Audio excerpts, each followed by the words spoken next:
नमस्कार और वेलकम मेरे YouTube चैनल पर। और आज के इस पॉडकास्ट पे आज हम वापस हमारे एक और स्पेशल गेस्ट श्रीमती वंदना जोशी मैम को आमंत्रित किया है।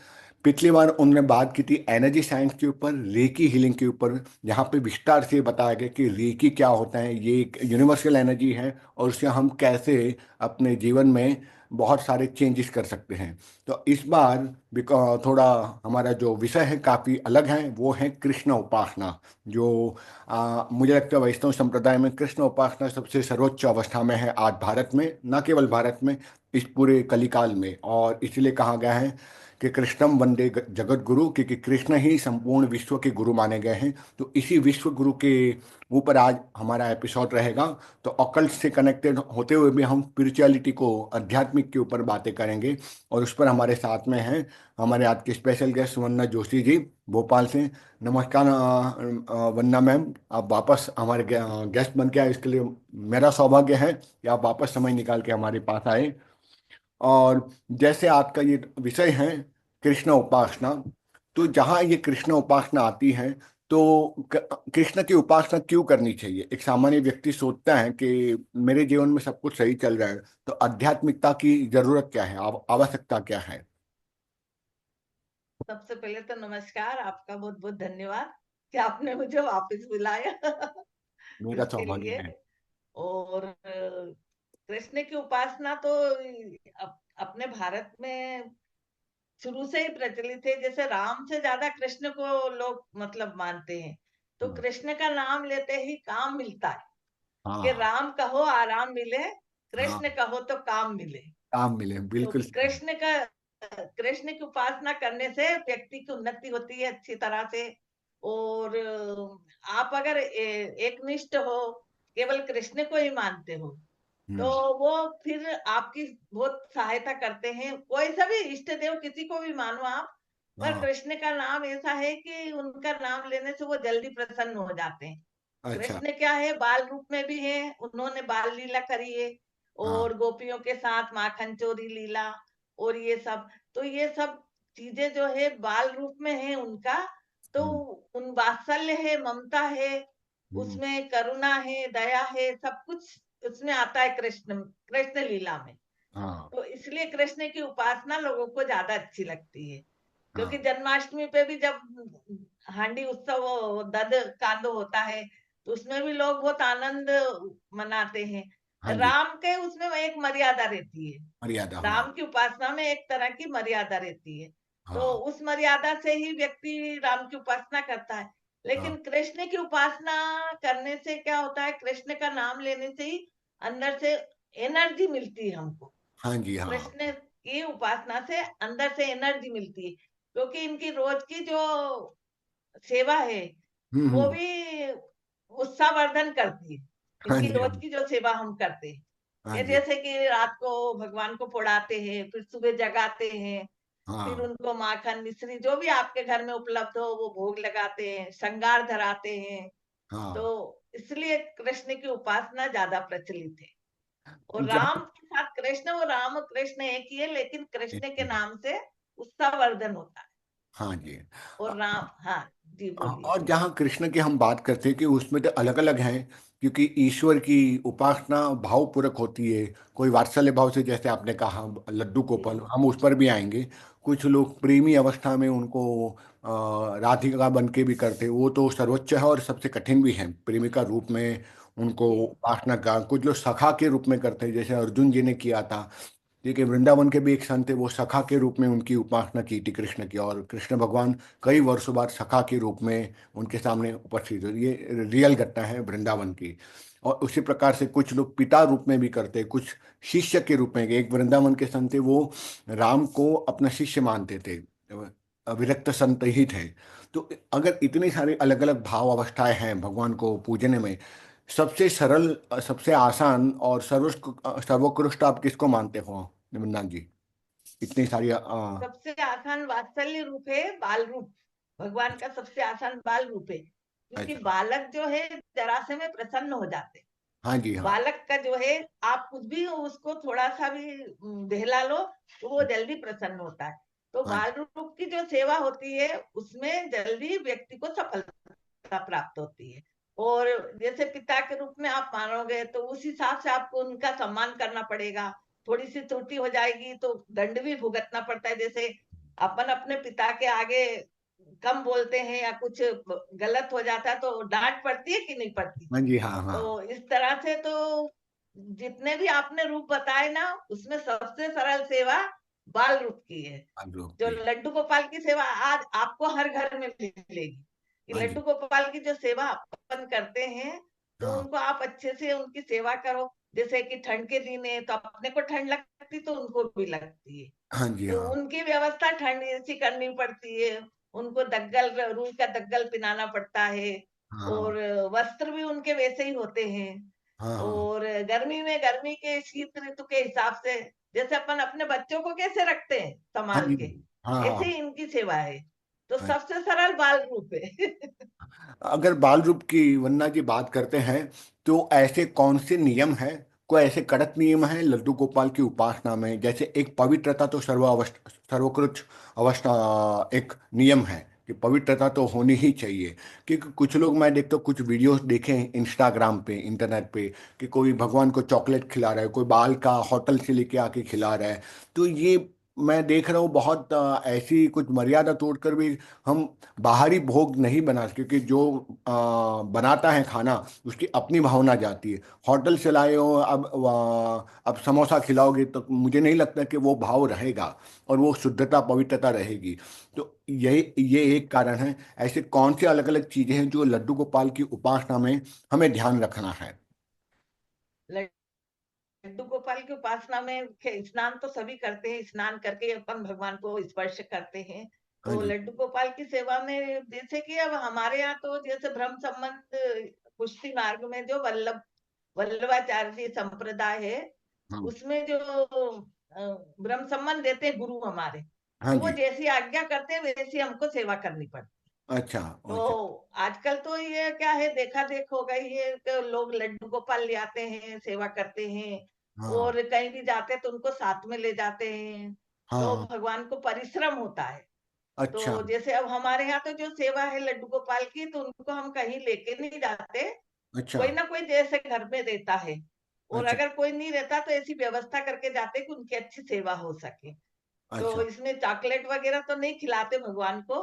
हाँ हाँ। और घर का बना हुआ है जैसी आज्ञा होती है। जैसे गुरु ने आज्ञा कर दी कि खाली मिश्री भोग धरना है हाँ जी। तो केवल मिश्री का ही भोग धरते। ये दूध है, दूध का भोग धर सकते हो आप। जैसे अच्छा। ज्यादा आपसे कुछ नहीं बन रहा तो दूध का भोग रख दो रोज। और किसी दिन अच्छा व्यंजन बने तो हाँ। सबसे प्रथम भगवान के लिए आप लड्डू गोपाल के को भोग पधराओ। इसके बाद फिर अपन भोग उसको ग्रहण करो। तो अच्छा। ये वो भगवान की बाल रूप की ये सेवा है। और जैसे गुरु आज्ञा करे, और अगर गुरु नहीं है और आप लड्डू गोपाल की सेवा कर रहे हैं हाँ। तो जो जो चीजें निषेध है, जैसे कि गाजर का भोग नहीं लगता, अच्छा। टमाटर का भोग नहीं लगता, अच्छा। गोभी का भोग नहीं लगता भगवान को। अच्छा। और बाहर की कोई भी वस्तु जैसे आप बाजार से लाते हो हाँ तो हाँ दूध की कोई सामग्री हो अच्छे जगह से तो वो दूध की हाँ। सामग्री आप भोग लगा सकते हो। अच्छा। और ऐसे तो अपनी इच्छा है, अपन घर में कुछ भी बनाओ तो उनको भोग लगा सकते हैं। पर अच्छा। यह है कि सात्विक चीजें जो है भगवान को वो अच्छा। भोग लगाना चाहिए। मूली का भोग नहीं लगता भगवान को। अच्छा। अच्छा। तो ये हमारे गुरु की आज्ञा के अनुसार हम करते हैं सेवा। अच्छा। अच्छा। अब जिन लोगों के गुरु नहीं है और उन्हें लड्डू गोपाल रख रखे हैं तो हाँ। लड्डू गोपाल की आप अच्छे से सेवा करो। अच्छा। लड्डू गोपाल का क्या है कि आप उनको अच्छे से जैसे भोग लगाओ। आपका जो भी इच्छा है, आपने कुछ मीठा बनाया तो उसको भगवान को पधराए। घर हम्म। बाहर से कोई फल लेके आए, सबसे प्रथम भगवान के लिए निकालो। अच्छा। अगर अपन अपने लिए पहले ले लेंगे फिर भगवान को देंगे ना तो हाँ। उसको क्या बोलते हैं, अर्धभुक्त। अच्छा। अर्धभुक्त हो जाता है। हाँ हाँ हाँ हाँ। अर्धभुक्त का मतलब क्या है कि हमने पहले ग्रहण कर लिया, हाँ। वो तो वो अपना झूठा हो गया। झूठा हो गया, फिर हाँ। अपन ने उसमें से निकाल के भगवान को, तो अच्छा। इसलिए तो कभी भी कुछ भी लेके आए हाँ। तो उसको अर्धभुक्त बोलते। तो वो भगवान ग्रहण नहीं कर, स्वीकार नहीं करते उसको। अर्थ नहीं करते। अच्छा। अच्छा। आप सर्वप्रथम आपके घर में कुछ भी चीज आए हाँ तो हाँ। पहले लड्डू गोपाल को अपने भगवान को भोग लगा कि इनके लिए निकाल दो, इसके बाद फिर भले ही आप खा सकते हो उसमें। अच्छा, जैसे आपने बताया कि लड्डू गोपाल जी को ऐसे घुमाना नहीं चाहिए। आजकल मैं देख रहा हूँ इंटरनेट पर कि लोग वो कटोरी जैसे में रख देते हैं, ध्यान भी नहीं रखते, और लेके जाते, कहना हमारे घर में कौन ध्यान रखेगा। जैसे हमारे घर पर भी ठाकुर जी की सेवा होती है, हमारी माता श्री करती है। ठीक है, उनके भी गुरु हैं, उन्होंने भी गुरु से दीक्षा ली है और विधिवत ये सब पालन कर रहे हैं। जैसे अगर वो शौच के लिए जाते हैं लघु संग, तो वो वापस स्नान कर लेते हैं। हाँ, ठीक है, कि वो बोलते नहीं, वहां पर ठाकुर जी के यहाँ ऐसे नहीं जा सकते हैं वो उस नहीं सीट। जा। और वहां पे किसी को अलाउड नहीं है उस मंदिर में, जब तक तुम नहा धोकर ना जाओ। तो जैसे यहाँ पे काफी सख्ती से पालन होता है हमारे घर में, वैसे सामान्य लोगों को जो भले गुरु ना भी हो, तो उनको भी यही नियम लागू होंगे कि ना धोकर ही आपको जाना है, लड्डू गोपाल को बाहर नहीं लेके जाना है। यही नियम उनको भी लागू होंगे। वो ये है कि अब जैसे गुरु की जैसी आज्ञा हो जाती है ना, तो वैसा अपन कर सकते हैं। पर हम्म, ये जो लड्डू गोपाल को बाहर ले जाते हैं, तो वहां पर भी व्यवस्था वैसी होना चाहिए अपने। अच्छा अब अच्छा। हम तो कहीं कभी जाते हैं, घर पे कोई नहीं रहता, कभी जाते हैं और बहुत जरूरी होता है, तो एक झांपी दी रहती है ऐसी, उसकी टाट की बनी हुई, और अंदर उससे गद्दे तकिए लगे रहते हैं। अच्छा तो ये नाथद्वारा में मिलती है वो झांपी दी। अच्छा अच्छा अच्छा तो अच्छा उस झांपी जी में रख के ठाकुर जी को साथ में लेके जाते हैं। उसके अच्छा साथ दो बंटे रहते हैं चांदी के। अच्छा। चांदी के नहीं हो तो आप कटोरी रख सकते हो, छोटी पीतल की या काय की भी। हाँ हाँ उसमें मिश्री भोग उनके पास में रख के उनको झांपी जी में अच्छा हाँ लपेट के, हाँ। और फिर ऐसे मतलब लेके जाते हैं कि कहीं भी उनको कुछ भी परिश्रम नहीं होना चाहिए। इंग्लिश शब्द नहीं हो, तो अच्छा बहुत जरूरी हो तभी लेके जाते हैं, नहीं तो वैसे भगवान घर में ही विराजते तो वो अच्छे रहते हैं। अच्छा घर अच्छा। में विराजना अच्छा लगता है, पर कभी बहुत, तो उसके लिए एक व्यवस्था है। हाँ हाँ एक झांपी जी होती है, वो झांपी जी में रख के लेके जाते, तो उसमें छुआते भी नहीं है भगवान। हाँ। अगर कोई स्पर्श भी कर ले तो भगवान को कोई छुआएंगे नहीं वो। अच्छा अच्छा अच्छा। हाँ, वो टाट की बनी हुई रहती है। हाँ, समझा समझा।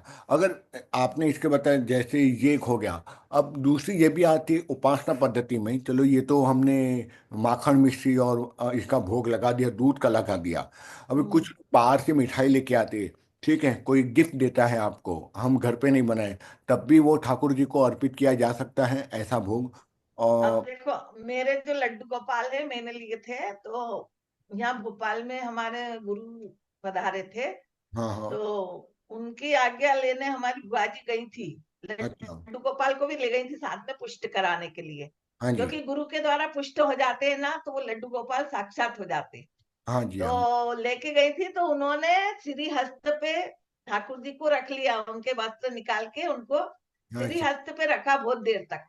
अच्छा फिर उनसे हमारी बुआ से बोला कि इनकी सेवा सब कर सकते हो, अच्छा। क्या बात। और इनको बाहर का भी भोग लगाओगे तो लगेगा, अच्छा बाकी आपसे अपरस की सेवा मत लो। उन्होंने मना कर दिया, अच्छा बोले आपके घर में अपरस की सेवा नहीं होगी, अच्छा। आपसे बनेगी नहीं। अपरस की सेवा मतलब कि जैसे आपने बताया ना हम्म, कि उस मंदिर में अपन ही नहा के स्नान करके जा सकते, हाँ अपन हाँ। नहीं छू सकते, और कोई नहीं साथ, तो वैसी अपरस की सेवा उन्होंने मना कर दिया। तो अच्छा समझ। हमारे लड्डू गोपाल ऐसे है कि बाजार से कुछ भी आता है ना, तो पहले जी। उनको लगाते हैं।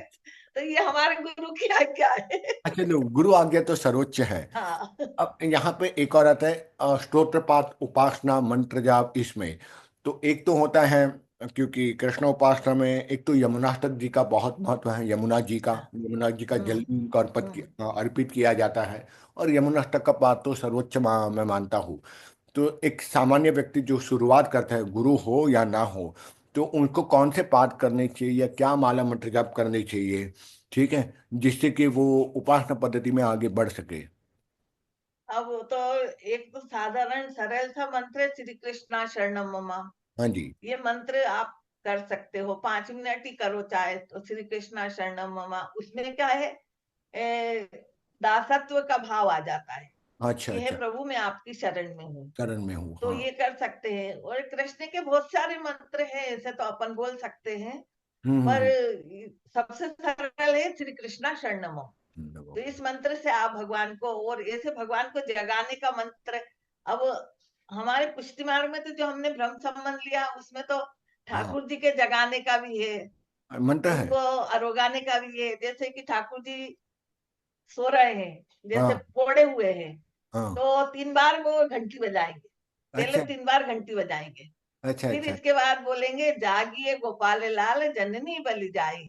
अरे उठो वाह। लाल भयो प्रात रजनी को तिमिर गयो आए सब ग्वाल बाल मोहना कनाई।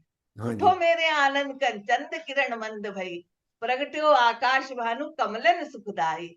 हाँ उठो मेरे आनंद कन चंद किरण मंद भई हाँ प्रगट्यो आकाश भानु कमलन सुखदाई। हाँ हाँ संगी सब चारत धेनु तुम बिना न बजे वेणु। हाँ उठो लाल तजो सेज, हाँ तजो सेज। हाँ।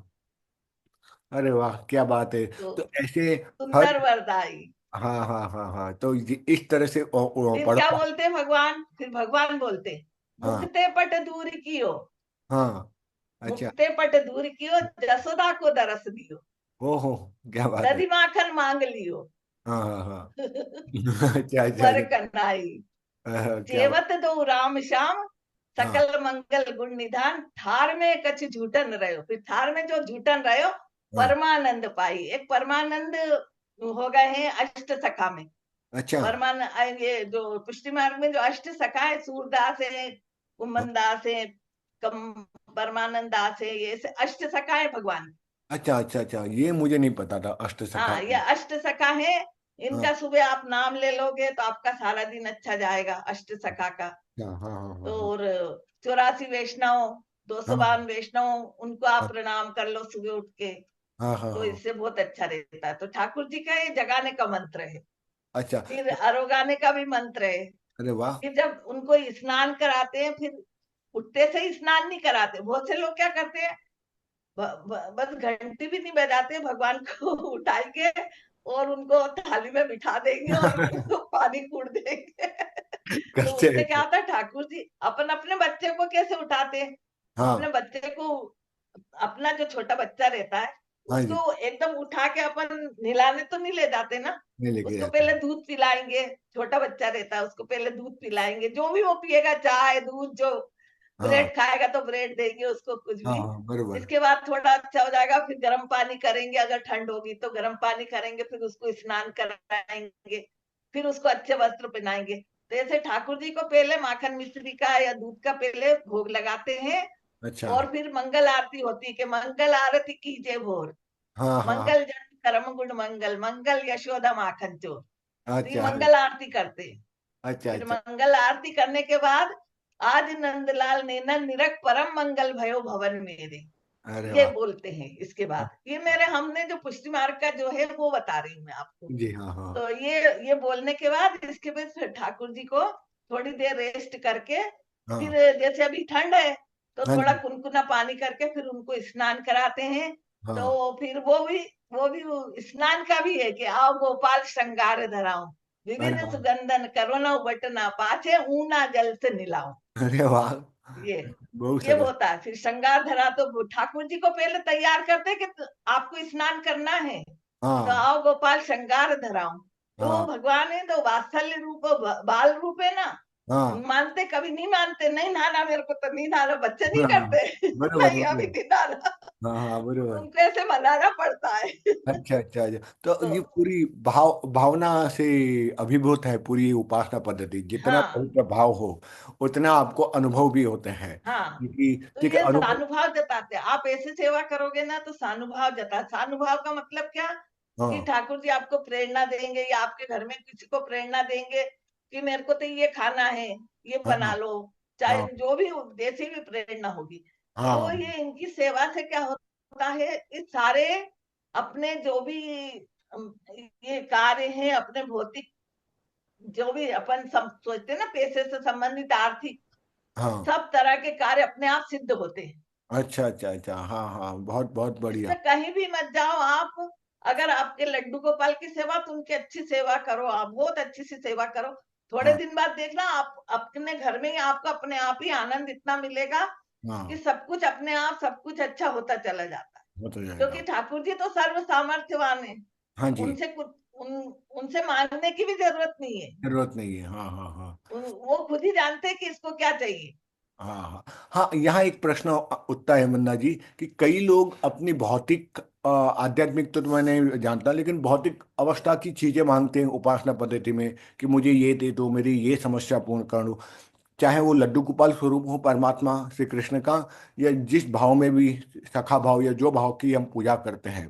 ठीक है, तो क्या ईश्वर से, अपने इष्ट देव से, क्या भौतिक वस्तुओं की मांग करनी चाहिए? ये एक वो सामान्य। है कि हाँ, ये बात तो सही है कि बहुत से लोग मतलब बहुत ज्यादा घबरा जाते हैं तो भगवान से विनती प्रार्थना करते हैं कि मैं ऐसा, आप बात कर सकते हो उनसे।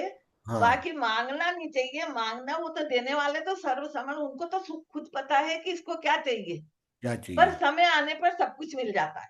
हाँ, अच्छा। समय आने पर सब कुछ मिल जाता है उसका। हाँ तो हाँ। वो, इनकी जो सेवा ऐसी है कि आप अच्छी सेवा करोगे तो आपको मांगने की जरूरत नहीं है, बिना मांगे मोती मिलेंगे। हाँ जी, हाँ। कहना है मांगे मिले ना भीख, और बिन मांगे मोती मिले, हाँ हाँ। और मांगे मिले ना भीख। सही सही तो सत्य इसलिए बात। भीख नहीं मांगना चाहिए भगवान से। वो हाँ। तो सर्वगुण संपन्न है, सब कुछ उनके पास है, सारा खजाना भरा हुआ उनके पास। हाँ जी, हाँ। अपन क्या, वो अपने पास आ गए, ये सबसे बड़ी बात कि वो खजाना अपने पास है। बस हाँ, ईश्वर ही सबसे बड़ा खजाना है। वो खजाना है तो वो खुद रक्षा करते हैं। हाँ वो जी, हाँ। स्वयं रक्षा करते हैं अपनी। और अगर मांगना है तो गिरिराज जी से मांगो। आप गिरिराज बाबा जो होते हैं वहां है मथुरा वृंदावन में, तो हाँ। गिरिराज जी की परिक्रमा होती है। हाँ जी, हाँ। तो अगर आपको मांगना है तो गिरिराज जी से मांगो। बाल रूप इनसे बच, जैसे लड्डू गोपाल की सेवा है तो इनसे हाँ। नहीं मांगना, अच्छा, क्योंकि हाँ। इनको फिर परिश्रम होता है। अपने अच्छा। बच्चे को परिश्रम नहीं देना। नहीं देना। उसको कहते हैं परिश्रम मत दो भगवान को। सही बात है। अगर मांगना है तो इनके वीआईपी यमुना जी हैं, अच्छा। आप यमुना जी से मांगो। अच्छा, हाँ हाँ हाँ। यमुना जी सब कुछ दे देंगी। हाँ जी, हाँ हाँ हाँ। गिरिराज जी से मांगो, गोवर्धन नाथ जिनने पर्वत उठाया, हाँ हाँ हाँ हाँ हाँ, बरोबर। उनसे मांगो, वो सब कुछ देंगे। अच्छा। बाकी बाल रूप आप लड्डू गोपाल की सेवा कर रहे हैं तो उनसे कुछ मत मांगो, उन्हें तो और दो, जो हाँ। उनको चाहिए वो पधराते जाओ उनके पास। हाँ, उनको तो सब पता है कि इनको हाँ, क्या चाहिए और मेरे उनको पास। मालूम है कि कैसा हाँ। क्या करना है, तो वो अपने आप सब होता चला जाता। हाँ जी, हाँ हाँ। एक और प्रश्न आ रहा है मेरे मस्तिष्क में कि दूसरे देवी देवी देवता, जो देवी देवता हम बोल रहे हैं वो हैं कृष्ण का ही स्वरूप है, चाहे वो शिव बोलो, वो काली बोलो, वो दुर्गा बोलो, वो राम बोलो, वो सरस्वती बोलो, है सब ईश्वर श्री कृष्ण के ही स्वरूप। अब क्या जो लड्डू गोपाल की या कृष्ण की जिस किसी रूप की भी उपासना वो करता है, क्या अन्य देवी देवताओं के मंत्र जब, अन्य देवी देवताओं के देव दर्शन या अन्य देवी देवता का प्रसाद वो ग्रहण कर सकता है या नहीं करना चाहिए? और अन्य देवी देवता का प्रसाद ग्रहण तो नहीं करना चाहिए। जैसे अब हम लोग तो ब्रह्म संबंधी हैं, तो हमारे तो गुरु की जो आज्ञा है कि केवल अपने ठाकुर जी के भोग के अलावा अच्छा। और अन्याश्रय नहीं, वो अन्याश्रय हो जाता है। अच्छा। कि जैसे कि अब कोई भी देवी देवता का है तो आप उसका अनादर मत करो, ले लो हाथ में, अच्छा। किसी और को दे सकते हो आप। अच्छा। अच्छा, हाँ। और ये है कि अगर आपको कोई गुरु नहीं है तो आप ग्रहण कर सकते हो, सब भगवान एक जैसे ही है वो तो। देखिए और एक। कहीं जैसे जाओ, आजकल क्या है समाज में रहते हैं तो अपन ऐसा तो नहीं कह सकते कि अरे हम तो कृष्ण को ही मानते हैं, हम उस मंदिर में नहीं जाएंगे, हम यहाँ नहीं हाँ, जाएंगे, बरोबर ऐसा सही। नहीं करना।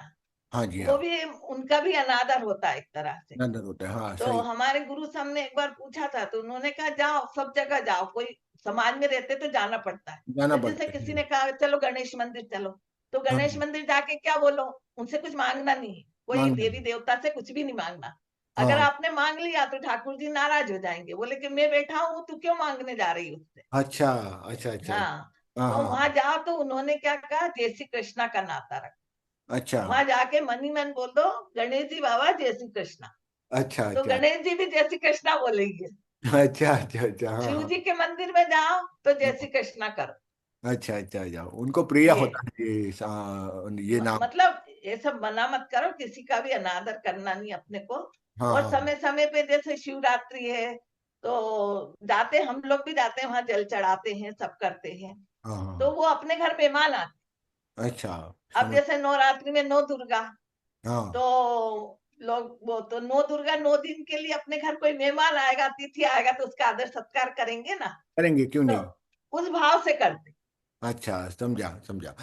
अभी दीक्षा की बात आती है, जैसे आपने कहा आप वल्लभ कुल के उस अद्वितीय कुल से आपने दीक्षा प्राप्त की है। तो अगर किसी को लड्डू गोपाल की शास्त्रीय विधि से पूजा पाठ करनी है, जैसे आपने ब्रह्म समाज लिया है, तो चलो हमें तो पता है क्योंकि हमारे नानी की तरफ भी वल्लभाचार्य जी कुल का ही ये पालन चल रहा है, पर कई लोग को पता नहीं होता है कि वल्लभ कुल क्या है। तो थोड़ा आप वल्लभाधीश के बारे में, वल्लभाचार्य आचार्य के बारे में थोड़ा प्रकाश डालेंगे कि उन्होंने किस प्रकार से कृष्ण उपासना में कैसे आगे वो लेके गए, तो ताकि लोगों को पता चले वल्लभाचार्य आचार्य जी है कौन।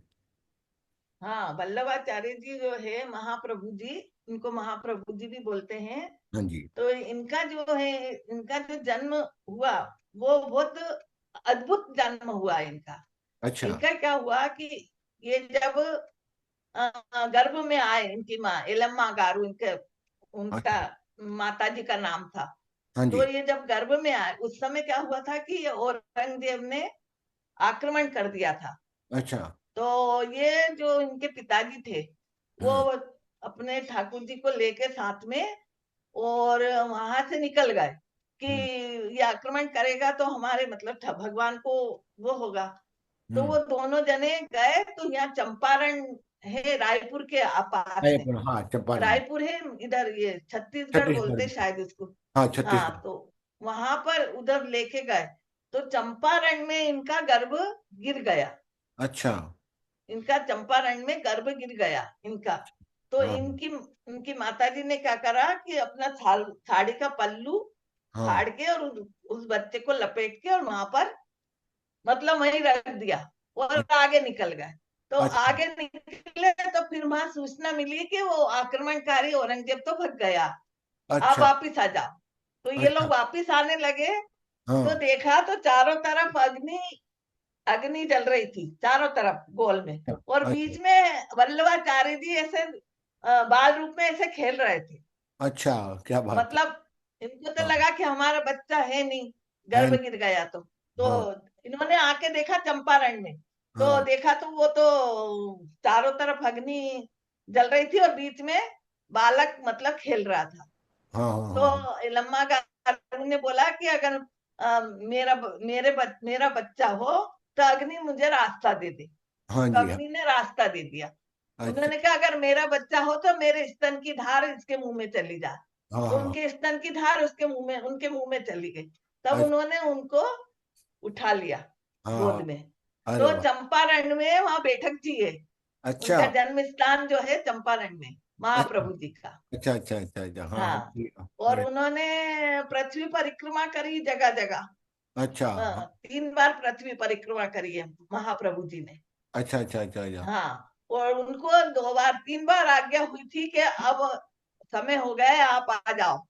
तो अच्छा। एक काम और रह गया था तो उन्होंने फिर आज्ञा मांगी, हाँ। मांगी कि एक एक काम और रह गया तो मुझे थोड़ा समय दो। फिर हम्म। काशी, काशी जी बनारस में, हाँ। काशी जी में जब वो वहां गए तो गंगा जी में गए ऐसे हाथ जोड़ के।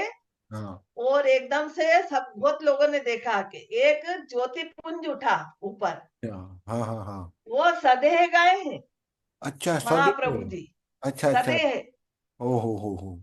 उनके मतलब ये मृत्यु नहीं हुई है हाँ हाँ जैसे हाँ इसको हाँ। बोलते ना, तो वो सदैव जैसे ऐसे गए और एकदम से बहुत लोगों ने जिनने देखा साक्षी, तो हाँ। ऐसे गए और ऊपर जाते हुए देखा और वो ज्योतिपुंज बन गए और ऊपर चले गए। अच्छा अच्छा अच्छा अच्छा अच्छा। हाँ। महाप्रभु जी का हाँ ऐसा है।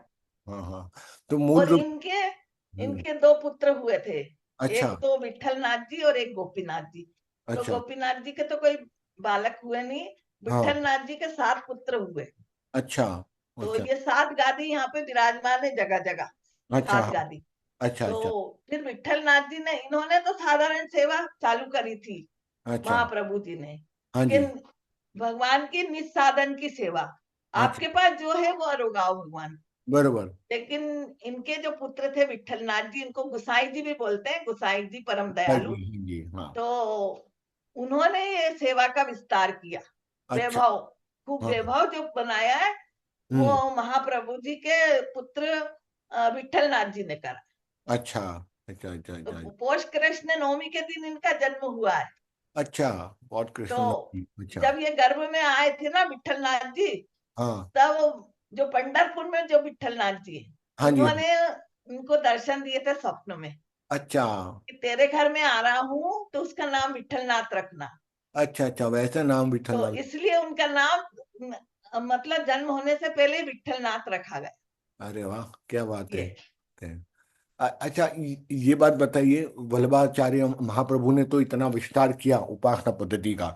अगर किसी को इस पद्धति में, इस संप्रदाय में दीक्षा लेनी हो, तो दीक्षा के कोई कड़क नियम है कि कुछ ऐसे नियम आप बता सकते हो, यदि आपको, आपके लिए संभव हो? क्योंकि मैं नहीं चाहूँगा, आपके गुरु आज्ञा है तो आप मत बताइए, पर एक सामान्य लोगों के लिए कि कोई ऐसे बहुत कड़क नियम है कि अगर वल्लभ पंथ में जिसको दीक्षा लेनी हो गुरु से, कोई तो कड़क नियम नहीं है।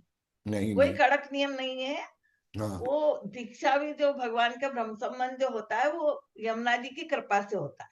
अच्छा अच्छा। यमुना जी की अगर आपकी पे कृपा है तो हाँ। आपको ब्रह्म संबंध हो जाएगा।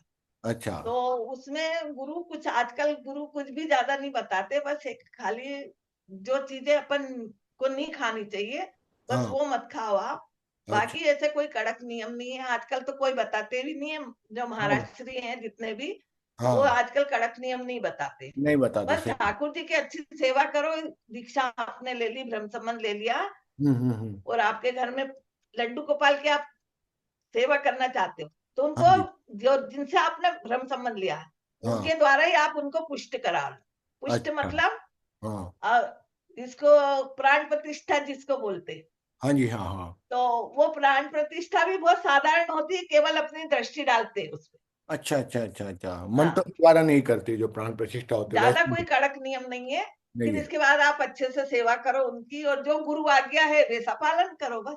और अच्छा। आजकल गुरु भी आज्ञा, कोई कठिन गुरु आज्ञा नहीं देते। नहीं देते, नहीं देते, ये मैंने देखा आज के आचार्य बड़े आजकल बड़े। तो गुरु भी कह देते हैं कि आपको नहीं बन रही सेवा, और हम्म। कोई डायबिटीज है, आजकल डायबिटीज ज्यादा चल रही है, तो हाँ गुरु की ऐसी भी आज्ञा हो जाती है कि आप स्नान करके पहले नाश्ता कर लो, इसके बाद ठाकुर जी की सेवा में पहुंचो। हाँ हाँ, ऐसे भी मतलब आज्ञा हो चुकी है, होती है, तो हाँ। ऐसे भी कर सकते। कर सकते बाकी जो निषेध है चीजें, वो मतलब ठाकुर जी को नहीं आरोप आना चाहिए। हैं। जैसे गाजर है, मूली है, हाँ। गोभी है, टमाटर है, अच्छा अच्छा। इनका भोग हम नहीं लगाते भगवान को। और प्याज और लहसुन नहीं, क्यों? प्याज। बाकी आप सब चीज लगा सकते। हाँ जी, हाँ।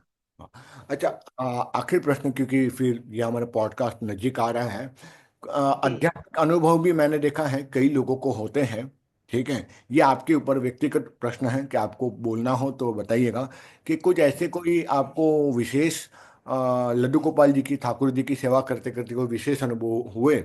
भौतिक जगत की बात नहीं करूंगा, आध्यात्मिक जगत की बात करूंगा, ताकि जो मोक्ष मार्गी जो प्रेमी हैं उनको समझ में आए कि नहीं, सेवा करते करते भी ये अनुभव हो सकते हैं। जरूरी नहीं आप बहुत लंबी चढ़ी मंत्र साधना, योग साधना करो तो ही होते हैं। केवल ठाकुर की सेवा मात्र से भी ये ऐसे अनुभव होते हैं। तो कुछ अनुभव यदि आपको इच्छा हो तो आप बता सकते हो आध्यात्मिक क्षेत्र के, कि कैसे ईश्वर हमारा ध्यान रखते हैं। अरे, मेरे को अनुभव तो बहुत हुए, पर हाँ इसके लिए बहुत टाइम चाहिए। पर मैं एक छोटा सा ही अनुभव आपको बताऊंगी हाँ जी। कि हम नाथद्वारा गए थे, पहली बार नाथद्वारा गए थे। हाँ जी। तो हमारा सब लेडीज का ग्रुप था, अच्छा। हमारे साथ कोई जेंट्स नहीं थे। हाँ तो जी। हम पहले तो ट्रेन में कोई ऐसे रिजर्वेशन भी नहीं होते थे, आज से 35-40 साल पहले की बात है। हो तो 35। उस समय हम गए थे नाथ द्वारा।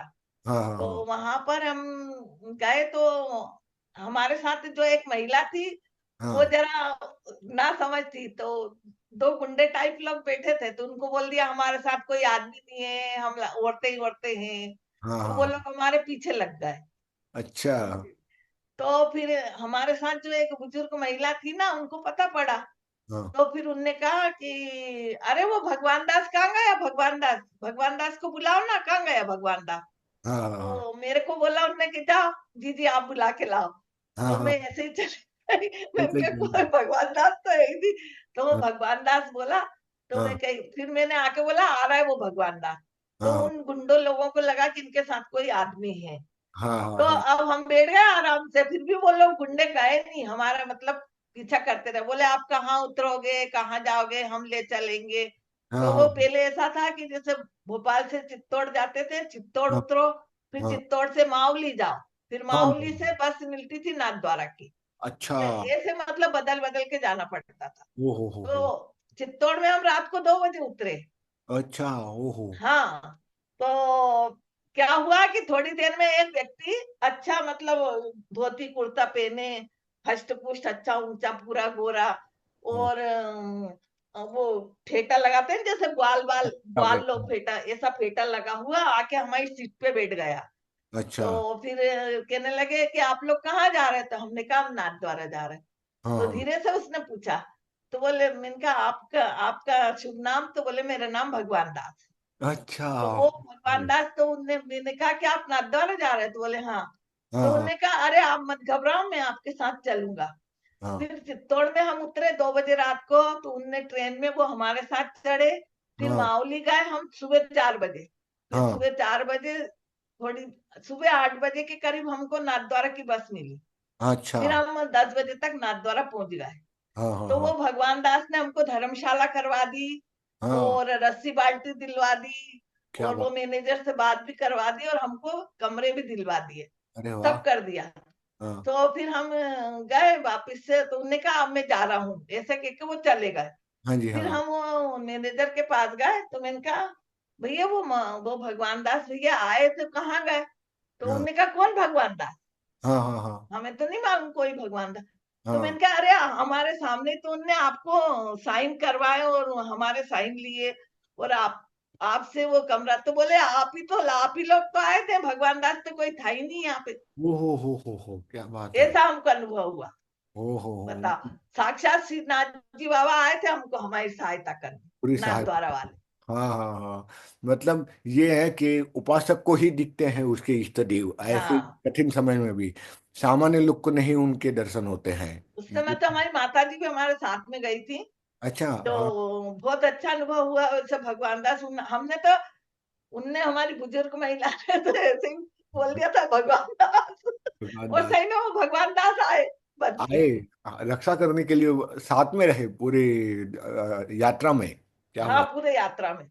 और ओ, हम पहचान ही नहीं पाए, हम तो समझे कि सही में कोई ऐसा संयोग हो गया कि वो हाँ। हमने नाम लिया और वो भगवान दास हमारी सहायता करने आए। आगे पर पर। इसके बाद वो भगवान दास हमारे पास आके बैठे ना, तो वो गुंडों का पता ही नहीं चला फिर कहाँ गए वो। अच्छा अच्छा अच्छा अच्छा, क्या बात है, वो देखो क्या कितनी। कुछ लूट माट करने के चक्कर में थे। अच्छा। हाँ उनने हाँ। सोचा लेडीज लेडीज है ये, कोई भी क्या नहीं है करें। इसके साथ हाँ जेंट्स। हाँ, तो बरोबर बरोबर। ऐसा अनुभव हुआ, अनुभव तो मेरे को बहुत हुए हैं, इसके लिए तो बहुत टाइम चाहिए। मैंने एक और एपिसोड केवल आपके अनुभव के आधार पर हम रखेंगे। हाँ, आपका ये छोटा सा एपिसोड तो मैंने रखा था, ये केवल कृष्ण उपासना क्या है, क्यों इसकी आवश्यकता जी, है, और इसमें क्या करना चाहिए क्या नहीं करना। मैंने आपकी इसलिए ये सारे प्रश्न पूछे अपयश के और ये सब, क्योंकि मैं देख रहा हूँ कुछ कुछ लोग कृष्ण उपासना करते हैं, कृष्ण की बड़ी सी पूरी दीवार बना के पूरी मंदिर बना देते हैं घर पे, लेकिन फिर वो उपासना वैसा, और घर में कुत्ता भी रखते हैं। मैंने ऐसे भी लोग देखे हैं, लड्डू गोपाल की उपासना चलती है और घर में कुत्ता भी घूमते रहता है। अब वो तो बहुत बड़ा दोष लग जाता है वहाँ जहाँ कुत्ता कुत्ता घर में आता है ना, प्रेत प्रेत का वास हो जाता है। रेत का वास हो जाता उसके है। जो बाल नहीं गिरना चाहिए अपने घर में, नहीं गिरना कुत्ते के चाहिए। बाल घर में नहीं गिरना चाहिए।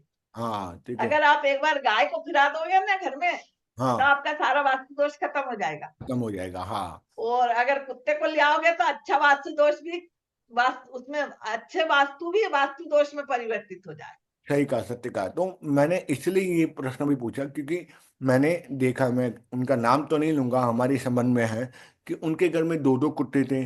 वो उन्होंने पूरे एकदम दीवार में पूरा, कुछ लोग करते हैं ना घर में जिन बहुत समृद्धिशाली धनी रहते हैं, वो पूरे दीवार के अंदर पूरा बेडरूम के अंदर या जो अलग सा रूम कमरे में पूरा मंदिर बना देते हैं एकदम अच्छे से, प्रॉपरली। हम्म। लेकिन उस महिला के यहाँ पर दो कुत्ते भी थे, एक तो आई मुझे लगता है अब तो शायद मर गए होंगे। लेकिन मैं सोचता हूँ ये कैसी सेवा है, एक तरह हमको पवित्रता हमको रखनी पड़ती है नहीं तो ठाकुर ये को। तो अज्ञानता है उनकी, ये उनकी अज्ञानता है। हाँ हाँ वो हाँ। सेवा नहीं है, वो खाली दिखावा है। उसको दिखावा है। सेवा नहीं बोलते। वो हाँ खाली एक दिखावा है कि भाई आपके पास बहुत पैसा है तो आप कुत्ते को भी पाल सकते हो। हाँ। आजकल तो कुत्ते की जगह गाय को पालो ना। गाय को हम्म, पालोगे तो अपना सारा वास्तु दोष। इतने लोग वास्तु दोष के लिए वास्तु विजिट कराते हैं और बोलते हैं हमारे घर में ये वो। अरे कुछ मत करो, गाय को पालो घर में, एक कमरा गाय का बना दो और हाँ उसके लिए एक देख रेख के लिए एक व्यक्ति रख लो। तो हाँ। आपके घर में अगर गाय रहेगी ना तो कोई सा भी वास्तु दोष होगा सब खत्म हो जाता। सब खत्म हो जाएगा, हाँ। हमने तो बचपन से हमारे घर में तो बहुत गैया पालते थे, हमारे पिताजी को बहुत शौक था। तो अच्छा। हमारे हमारे यहाँ बहुत गाय पली। अरे वाह। तो गाय का ही दूध हमने बहुत पिया। अच्छा अच्छा अच्छा अच्छा। नहीं, तभी तो तो भगवान श्री कृष्ण गाय की उपासना में उनका भी महत्वपूर्ण योगदान है कि क्यों कृष्ण के। गाय के दर्शन कर लो, गौ दर्शन पाप नर्शन, पूछड़ी हाँ परशुराम सिंगड़ी सालग राम। हाँ गौ हाँ। माता एले पार, पाप दोष पे ले पार। क्या बात है, क्या बात है वंदना जी, बहुत बढ़िया। हाँ। गौ के ऊपर भी मैं बोलता हूँ बहुत सारी बातें की जा सकती है गौ माता के ऊपर भी, कि चाहे उनका पंचगव्य हो, चाहे गोबर हो, चाहे गौमूत्र हो। कितने सारे वास्तु दोष और कितने सारे औषधियाँ भी बनती है। मैं। गाय अगर आपके घर के सामने गोबर कर जाए तो फौरन उठा के रख लो। हाँ हाँ वो हाँ। लक्ष्मी जी का मतलब आपके घर में लक्ष्मी का वास हो गया। अच्छा अगर कोई दूसरा उठा के ले जाए तो आपके घर की लक्ष्मी उसके घर चली गई। अच्छा, वैसा है, ये हाँ। नहीं पता था, तो ये नहीं। लेकिन आज शहरों में, सच बता ये तो। तो हमारे दादी वगैरह बोलती थी ना, इसलिए हमें पता है। अच्छा अच्छा अच्छा, हाँ, लेकिन आज शहरों में तो गैया बहुत कम दिखती हैं अभी। पता नहीं, नहीं, अगर आजकल थोड़े गौ माता के प्रति लोगों में जागृति हुई है, लोग जागृति पाल हो रही रहे है, हैं गाय। जागृति हो रही है, हाँ। हाँ, अब तो जागृति है। थोड़ी सनातन धर्म का जो थोड़ा ये चला है तो थोड़ी गाय का भी हम्म। लोग ध्यान रख रहे हैं। ध्यान रखते हैं ये तो। गौशाला वगैरह बहुत जगह बनी हुई है, तो गौशाला में लोग जाके और उनकी सेवा करके आते हैं। करते हैं, हाँ जी, हाँ, सही कहा, सही आपको कहा। अगर आपको ये आर्थिक स्थिति कमजोर है तो गाय को चारा खिलाओ हर शुक्रवार को, हरा अच्छा चारा। अच्छा।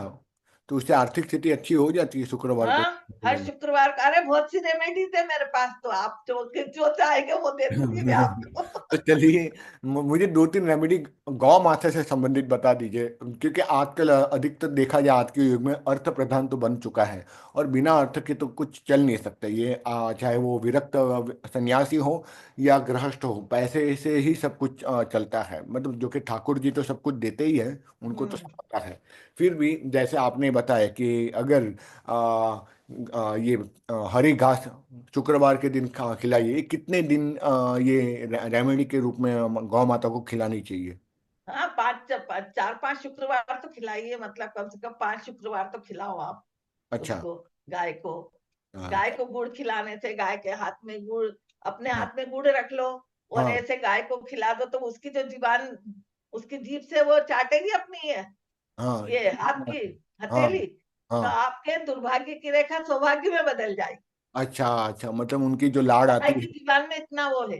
अच्छा अच्छा अच्छा अच्छा। हाँ, हाँ ये हाँ मूल उठते हैं ना, जो बच्चे मूल में होते हैं, हाँ तो जो मूल शांति होती है, हाँ जी। तो पंडित जी जो अच्छे पंडित हैं वो पहले कहते हैं कि बच्चे को गाय के सामने कर लो, वो उसको चाट ले, अच्छा तो ये दीर्घायु हो जाता है बच्चा। अच्छा अच्छा।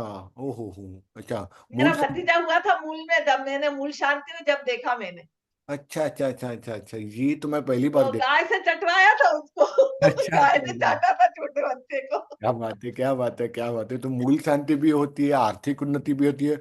और ये गुड़ खाने से भी दुर्भाग्य दूर होता है। दूर होता है। पर माता का वो होना चाहिए, कहीं ना कहीं आपको कहने का मतलब कि उसका ये होना चाहिए, क्या कहते हैं, आपके उसकी घर में लाड़ आनी। वास्तु दोष है, वास्तु दोष, ये तो मैंने मेरे वो नया चैनल चला है ना, टपक टपक नानी, हाँ हाँ हाँ। उसमें मैंने वास्तु दोष खत्म करने का बताया कि गाय को आप ले आओ। हम्म। आपके घर में गाय नहीं, किसी से बोल के गाय को ले आओ साथ हाँ में, और हाँ आंगन में गाय को नहला दो, हाँ स्नान करा दो, हाँ हाँ और हाँ। वो जल पूरे घर में छिड़क दो, तो आपका वास्तु दोष खत्म। खत्म, हाँ हाँ हाँ, क्या बात है यार। वो भी मैं फिर वो आपसे मैं एपिसोड वो मंगवाऊंगा और मेरे यूट्यूब के डिस्क्रिप्शन में वो डाल दूँ, ताकि वो जो आपने बताया है तो वो एपिसोड। मेरा टपक टपक नानी चैनल प्रोग्रेस करो ना आप। हाँ हाँ, मैं इस बार फिर उसको प्रमोट करूंगा आंटी, क्यों नहीं, डेफिनेटली।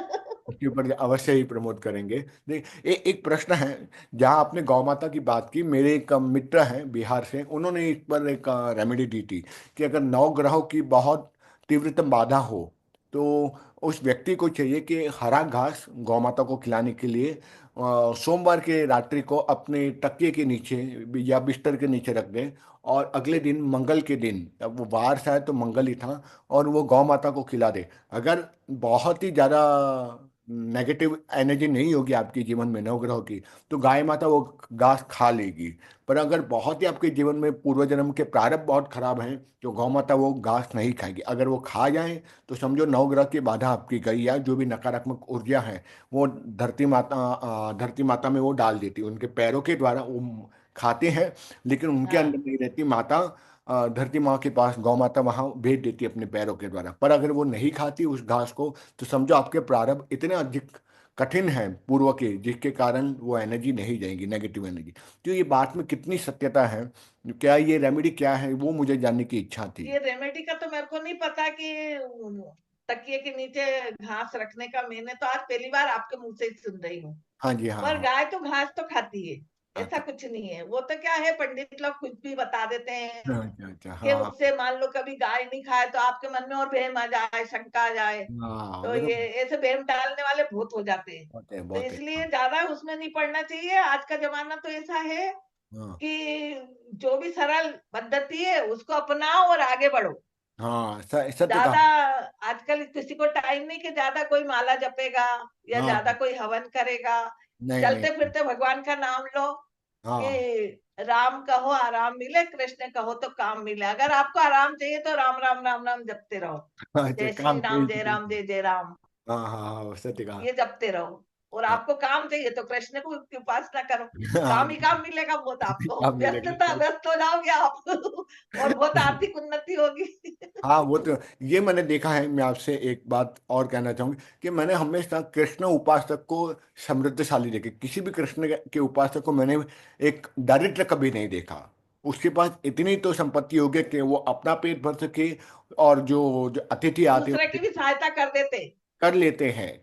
मैंने हाँ, किसी भी, क्योंकि मेरे जीवन में कृष्ण उपासना के कई व्यक्ति मिले, मैंने किसी को भी गरीब नहीं देखा, और हृदय बहुत बड़ा देखा कृष्ण उपासक। हृदय विशाल रहता उनका। नहीं हाँ, होता तो भी करते, आओ आओ आओ, पधारो। पधारो, ये हाँ आप वैष्णव नहीं है लेकिन आप हमारे घर आए हो ना, तो अतिथि सत्कार हाँ। अच्छा, देवो भव। हाँ तो वो उनका, वैष्णव का तो दिल बहुत बड़ा रहता है बहुत बहुत और वास्तव में दयालु रहते, बहुत दयालु दयालु। रहते। हाँ सही कहा था। इसलिए मैंने देखा ना, मैंने दो लोगों को कभी गरीब, दो या तीन लोगों को गरीब नहीं देखा। एक जैन लोगों को, एक पंजाबियों को, और तीसरे वैष्णव को। इन तीनों में आपको कभी दारिद्रता नहीं दिखेगी। आपका ठीक है, वो जो भी कार्य करते हो अपने जीवन व्यापन के, लेकिन ये है हृदय बड़ा रहता है वैष्णवों का। भाई जिनके जिनके इष्ट देव वैभवशाली है, जिनके इष्ट देव इतने वैभव पूर्ण है, हाँ, तो वो अपने उसको क्यों रखेंगे गरीब? क्यों रखेंगे, सत्य कहा, सही कहा। क्योंकि उनकी जब सेवा होगी तो अपने पास आएगा, जब तो अपन सेवा कर सकते हैं उनकी। कर सकते हैं, कर सकते हैं। हाँ हाँ जी, हाँ सही कहा। अच्छा, एक आखिरी सवाल, उसके बाद ये पॉडकास्ट को यही मैं समाप्तकरण करना जी। चाहूँगा। कि मैंने ये देखा है, और कई लोग का ये प्रश्न भी था, और जीवन में देखा भी, कि जो लोग कृष्ण उपासना शुरुआत कर देते हैं, उनकी स्वतः मनोकामना ठाकुर जी पूरी कर देते हैं। फिर वो बोलते हैं, अरे मैं तो ये करता हूँ, मेरे पास तो बहुत पैसे आ गए। तो उनकी इच्छा, अब मुझे लगता है ये माया का आवरण तो नहीं है, माया का एक भ्रम जाल तो नहीं है वह कि ब्रह्मचारी है। हाँ, जैसे उपासना शुरू करते हैं, उनके पास पैसा आना शुरू हो जाता है। और वो लोग हम्म। बोलते हैं, अरे नहीं मैं तो पूजा करता हूँ तो मेरे को बहुत पैसा आता है। फिर मेरे मन में ये शंका आती है कि ऐसा नहीं कि श्री ठाकुर जी, श्री कृष्ण जी उनको अपनी माया जाल में, आवरण में डाल रहे हैं और उसको पैसा दे रहे हैं, ताकि वो धीरे धीरे उससे दूर हो रहे हैं। और लोगों को तो बड़ा मजा आता है, हाँ हाँ करो करो पूजा, उससे पैसा आएगा। तो ये एक दो विरोधाभासी तत्व आता है। एक आध्यात्मिकता की तरफ इंसान जाता है, और दूसरा पैसा आता है तो धीरे धीरे वो आध्यात्मिकता से दूर चले जाता है। तो ये क्या आध्यात्मिकता से दूर नहीं जाता, वो ठाकुर जी से दूर हो जाता है। अच्छा वो अच्छा अच्छा। भगवान से दूर हो जाता है, फिर ठाकुर जी उसकी तरफ दृष्टि नहीं डालते। हाँ हाँ आप अगर आप के पास पैसा है तो कभी भी ये मत बोलो कि मैंने ये करा, मेरा ये, मेरा वो, ये हाँ सब। हाँ, ये वैभव को कभी दिखाना नहीं चाहिए। खाना नहीं अपने चाहिए। घर में रिद्धि सिद्धि आती है ना, तो हाँ उसको छिपा के रखना चाहिए। हाँ जी, हमारी मम्मी तो बोलती थी कि घर में आप अगर दाल रोटी भी खा रहे हो ना, हाँ तो किसी को मत बताओ कि हमने दाल रोटी खाई है। हाँ जी, हाँ वो सही। क्या होता है, अपने घर की रिद्धि सिद्धि, अष्ट सिद्धि नवनिधि उसके घर चली जाती। बहुत से लोग पूछे आज तुमने क्या बनाया, आज क्या बनाया? हाँ हाँ हाँ हमारी मम्मी कहती थी कुछ भी नैवेद्य बने भगवान का, हाँ हाँ उसको हाँ ओपन मत करो, हाँ जी, हाँ सही किसी कहा। को मत बता। सही कहा, सही कहा। तो उससे क्या होता है, अपने घर की रिद्धि सिद्धि जाती। जाती पर है। बहुत से लोग आजकल क्या है, वैभव आ जाता है ना तो बोलते मैंने आज इतने लोगों को खाना खिलाया, हाँ मैं तो ये भी। वहां गया, मैंने हाँ, गौशाला में इतना दान करा, ये करा। तो वो आपका सब क्षय हो जाएगा। सही हो जाएगा, सत्य वो कहा। ये अज्ञानता जो रहती है ना, हाँ एक तरह का वो जो हो जाता है अंदर से पैसा आने के बाद, हाँ हाँ तो हाँ हाँ। वो सब उनका वो पुण्य में क्षय हो जाता है। नहीं तो नहीं, ये ऐसा कभी नहीं करना चाहिए। नहीं करना इस चाहिए। बात की सावधानियां बरतो, बरोबर, सही इसकी कहा। सावधानी बरतना बहुत जरूरी है। हाँ जी, हाँ नहीं तो क्या होता है कि आदमी बहिर्मुख हो जाता है, ज्यादा बोलते हैं ना कि हाँ हमने ऐसा करा वैसा करा, तो ठाकुर जी मुंह के द्वारा बाहर निकल जाते हैं, अंदर विराजमान नहीं रहते फिर। हाँ। अच्छा अच्छा अच्छा। इसलिए बोलो भी तो इतनी ऐसे बात करो कि सामने वाले को जितना ज्यादा आप जितना कम बोलोगे उतनी आपकी बात का वजन बढ़ेगा। सही कहा, सत्य कहा, सत्य कहा आंटी, सही कहा, बिल्कुल सही कहा। और व्यर्थ का वार्तालाप होता है, उस व्यक्ति की कोई फिर वो वैल्यू इज्जत नहीं नहीं रहती, करता, उसकी कोई जो वैल्यू नहीं। व्यर्थ वार्तालाप करता है। हाँ जी, हाँ सही कहा, सही थोड़े कहा। दिन तो सब लोग सुन लेते हैं, फिर बाद में अरे वो आ गया, वो फालतू अपनी हाँ अपनी हाँ चलाएगा, हाँ, फिर उसके पास मत बैठो। आपका शब्दों का फिर कोई वजन नहीं रहता, व्यर्थ का वार्तालाप हाँ, करते हो तब, बिल्कुल सही। हमारे इसमें तो ये बोलते हैं जितना ज्यादा मौन हो, मौन धारण करो और हाँ, बात करो तो भगवान की बात करो। सही कहा, बिल्कुल तो सही। ठाकुर जी अपने हृदय में विराजमान रहेंगे। जब हाँ, ठाकुर जी हृदय में विराजमान रहेंगे तो कहीं भी घूमो फिरो, अपने को कोई डर ही नहीं है। अरे नहीं है, सब हाँ। भगवान रक्षा करते थे। हाँ जी, हाँ बिल्कुल सत्य कहा। चलिए वन्ना जी, यहीं पे मैं विराम लेना चाहूंगा, और जी अगला एपिसोड एक और आपके साथ आप समय निकालिएगा मेरे लिए। और वहाँ पे केवल हम आध्यात्मिक अनुभव की, जैसे आज आपने श्रीनाथ भगवान की बात की कि कैसे वो भगवान दास के स्वरूप में आपकी रक्षा की सभी लोगों की, ऐसे ही एक अद्भुत अनुभव से भरा हुआ एक और मैं प्रसंग आपसे, एक नहीं कई प्रसंग सुनना चाहूँगा अगली बार जब आपके पास समय हो। और केवल श्री कृष्ण और उसकी अनुभव के बारे में मैं बात करना चाहूँगा, और कोई बात वहाँ पे नहीं होगी। ठीक है।